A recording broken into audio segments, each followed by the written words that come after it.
On a serene, still night, a young boy stands in the ashram garden, his eyes transfixed by a sky brimming with countless stars. He turns to the wise sadhu, who was his spiritual mentor, and asks, "Why are there so many stars in the sky tonight, Sadhuji?" The wise gazes up at the firmament and replies, "My boy, these are not just stars, they are souls." The boy appears puzzled and retorts, "But Sadhuji, these are stars. Humans can't be up there."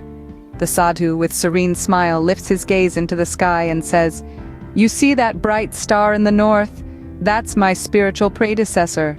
And the one flickering beside him, that's the soul of my own mentor. Above them, the star radiating a green light. That's my revered mother. And the delicate star next to her, shimmering with different lights, that's my respected father." The boy, deeply taken aback, asks, "But Sadhuji, how do we get there?"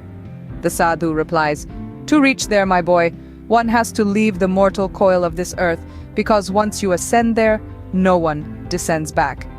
In a few days, you'll realize that I too have departed from this life, and I will also find my place among them."